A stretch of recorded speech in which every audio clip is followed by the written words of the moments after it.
நமஸ்காரம் ஜீசஸ். இன்றைக்கு ஒரு சிறிய விளக்கத்தை கொடுக்க விரும்புகிறேன் ஆண்களுக்காக. முதலிலே ஒரு வசனத்தை நாம் வாசிக்கலாம். ஆதியாகமம் 2:15, Genesis chapter 2 verse 15. தேவனாகிய கர்த்தர் மனுஷனை ஏதேன் தோட்டத்தில் அழைத்து கொண்டு வந்து அதை பண்படுத்தவும் காக்கவும் வைத்தார். எவ்வளவு அழகா பாருங்க தேவன் செய்திருக்கிறார். முதலிலே ஆணை கர்த்தர் படைத்தார். அவனை ஏதேன் தோட்டத்திலே பண்படுத்தவும், அதாவது வேலை செய்ய அவர் முதலிலே கற்றுக் கொடுத்தார். பிறகு அந்த இடத்தை காக்கும்படியாகவும் கர்த்தர் அவனுக்கு கற்றுக் கொடுத்தார். ஆண்கள் தங்கள் வாழ்க்கையிலே முதலிலே தங்கள் கால்களில் நிற்க கற்றுக்கொள்ள வேண்டும். அதாவது ஒரு சொந்த வேலையிலே நிற்க கற்றுக்கொள்ள வேண்டும்.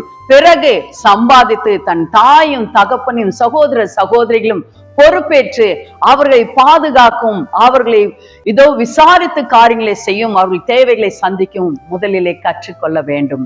அப்பொழுது தான் நீங்கள் உங்கள் வாழ்க்கையிலே இதோ ஒரு துணையை தேடி அவர்களோடு கூட வாழும் போது அந்த துணையை நீங்க பார்த்து கொள்ள முடியும். ஏனென்றால் அந்த பெண் உங்களை நம்பி வந்திருக்கிறது. அந்த நம்பி வந்த பெண்ணை நீங்கள் வாழ வைக்க வேண்டும். அவர்களுடைய தேவைகளை நீங்கள் தான் சந்திக்க வேண்டும். பிள்ளை பேர்கள் பெறும்போது அந்த பிள்ளைகளும் நீங்கள் தான் பொறுப்பேற்க வேண்டும். ஆணுக்கு கர்த்தர் முதலாவது பொறுப்பை கொடுத்தார், பிறகு காக்கும்படியாக கர்த்தர் சொல்லி கொடுத்தார். இதோ குடும்பத்தை காக்க வேண்டியது, கட்டி காக்க வேண்டியது இதோ கணவனுடைய ஒரு பொறுப்பாய் இருக்கிறது. இந்த காரியத்தை செய்தீர்களானால் உங்கள் வாழ்க்கையில எப்பொழுதும் சமாதானமும் சந்தோஷமும் நிறைந்து இருக்கும். தகப்பனையும் தாயும் விடமாட்டீர்கள், நம்பி வந்த மனைவியும் விடமாட்டீர்கள். நீங்கள் உங்களுடைய பொறுப்பை செய்யும் போது, எடுத்து செய்யும் போது, அவர்களுடைய தேவைகளை சந்திக்கும் போது கண்டிப்பாக கர்த்தர் வானத்தின் பலகணிகளை திறந்து ஆசீர்வதிப்பார். உங்கள் வாழ்க்கையிலே நீங்கள் கண்டிப்பாக சமாதானமாய் சந்தோஷமாய் ஜீவிப்பீர்கள். பெண்களுடைய சம்பாதியத்தில் ஆண்கள் ஜீவிக்க கூடாது, ஏனென்றால் அது கர்த்தருடைய சித்தம் அல்ல. அதனால் பெண்கள் வேலை செய்யக்கூடாது என்று அல்ல. பெண்களுடைய வருமானம் உங்களுக்கு ஒரு சேவிங்ஸாக, அதாவது சேமிப்புக்காக இருக்கலாமே தவிர அதே வாழ்க்கைக்கு வேண்டும் என்று சொல்லி வைக்க கூடாது. இன்றைக்கு ஒரு சிறு அட்வைஸை உங்களுக்கு கொடுக்கிறேன். சில காரியத்தை சொல்லி இருக்கிறேன். வேதத்தில் சொன்னதின்படி தேவன் எப்படியாக முதலிலே காரியத்தை செய்தார் என்பதை அது கொடுத்து விளக்கத்தை கொடுத்து இந்த காரியத்தை சொல்லி இருக்கிறேன். எடுத்துக்கொண்டால் உங்களுக்கு நலமாயிருக்கும். God bless you. கண்களை மூடி நம்ம செபிக்கலாம். அப்பா பிதாவே, உமக்கு நன்றி கர்த்தாவே.